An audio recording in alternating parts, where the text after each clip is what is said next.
Hello बच्चों, चलिए प्रश्न पढ़ते हैं। विभाजन सूत्र का प्रयोग करके दिखाइए कि बिंदु ए 2, -3, 4, बी -1, 2, 1 तथा सी 0, 1/3, 2 मुख्य अवधारणा।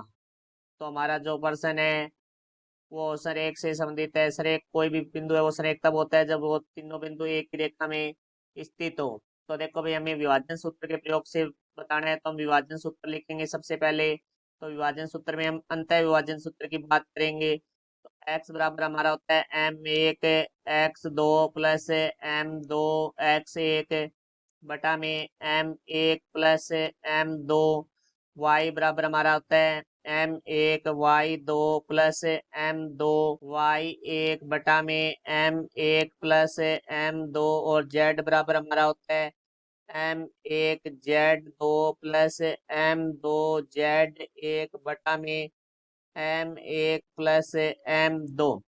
तो अब देखो, हमें प्रश्न में दिया गया है कि विभाजन सूत्र का प्रयोग करके दिखाइए कि तीनों बिंदु सरेख है। तो मान लेते हैं एक बार कि ये एक रेखा हमारे पास है।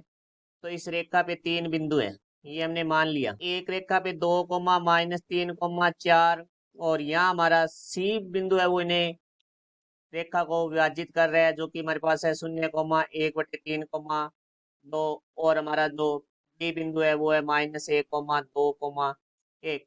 यदि ये सरेख होंगे तो इनका प्रत्येक स्थिति में जो अनुपात आएगा वो समान आएगा। तो अब हम तीनों स्थितियों में इसका एक्स की स्थिति में, वाई की और जेड की स्थिति में हम अनुपात देखेंगे कि क्या है। तो हम लिख लेते हैं यहाँ सी ए बी रेखा खंड को के अनुपात 1 में विभाजित करता है।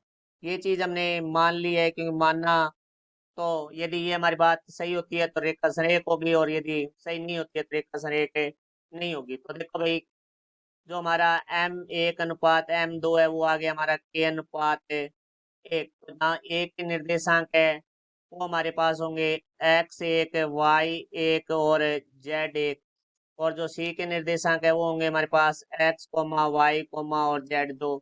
बी के है वो x2 y2 और z2। अब इस सूत्र में इनका मान रखेंगे। तो x का मान पहले हमारे पास है 0 आ रहा है, तो यहाँ लिखेंगे 0 बराबर है k गुणा x2 का जो मान है वो हमारे पास है -1 प्लस m2 का मान है 1 गुणा जो हमारा x1 का मान है वो है 2 बटा में k प्लस 1। तो k प्लस 1 है वो भाग में दूसरी तरफ आके गुणा में हो जाएगा बराबर से। तो 0 को k प्लस 1 से हम गुणा करेंगे, बराबर आ जाएगा हमारा -k+2। तो 0 से कोई भी संख्या गुणा करते हैं तो वो 0 हो जाती है, और हमारा जो माइनस का k है वो बराबर से दूसरी तरफ आके प्लस का k हो जाएगा, तो k बराबर आ जाएगा 2।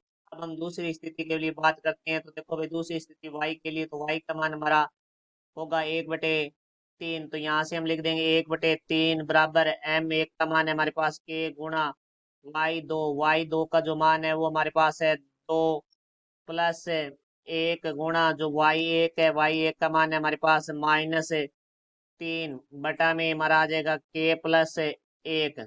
तो देखो भाई, यहाँ से हमारे पास आ जाएगा 1/3 बराबर है 2k -3 बटा में k प्लस 1। वजर गुणा कर देंगे तो यहाँ से देखो भाई, 1 को k प्लस 1 से गुणा करेंगे तो k प्लस 1, 3 को 2k -3 से गुणा करेंगे तो 6k -9। k वाले पद हम एक तरफ कर लेंगे तो k -6 के बराबर -9 प्लस का 1 बराबर से दूसरी तरफ आके माइनस का, तो k -6 के बराबर आ गया हमारा -10। तो k -6 के वो हमारा होगा -5 के बराबर -10।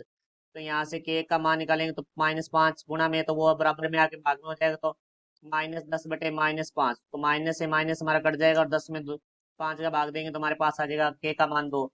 पहली पहली स्थिति में हमारा k का मान 2 आ रहा है, दूसरी स्थिति में भी हमारा k का मान 2 आ रहा है। अब हम बात करते हैं तीसरी स्थिति के लिए, z के लिए। तो देखो भाई, z के लिए हमारा जो मान है वो है 2। तो यहाँ लिखेंगे हम 2 बराबर m1 का मान है k गुणा हमारे पास है z2। तो z2 का जो मान है वो हमारे पास है 1। तो यहाँ लिख देंगे हम गुणा में 1 प्लस m2 का मान है 1 गुणा में हमारे पास आ जाएगा z1। तो z1 का मान है हमारे पास है 4। तो गुणा में यहाँ 4 आ जाएगा बटा में k+1, तो k+1 भाग में बराबर से दूसरी तरफ आके गुणा में हो जाएगा, तो 2 × k+1 बराबर k+4। तो 2 का अंदर गुणा करेंगे तो 2k+2 बराबर है k+4, तो k वाले पद एक तरफ कर लेंगे तो 2k-k बराबर आ जाएगा 4 - 2, तो k बराबर यहाँ से आ जाएगा 2। तो यहाँ से हम देखते हैं तो प्रत्येक स्थिति में हमारा k का मान है वो 2 प्राप्त हो रहा है, अर्थात प्रत्येक स्थिति के लिए हमारा m1 अनुपात m2 है, तो वो है 2 अनुपात 1। इसका अर्थ हुआ कि हमारा जो C बिंदु है वो ए बी रेखा को विभाजित करता है, अर्थात स्थित है, तो हम लिखेंगे। और जब तीनों एक ही रेखा में स्थित होते हैं तो वो सरेख होते हैं, तो यहाँ लिखेंगे हम बिंदु ए कॉमा बी कॉमा सी सरेख है। तो ये हमने विभाजन सूत्र से सिद्ध किया। आशा करता हूँ समझ आया होगा। धन्यवाद।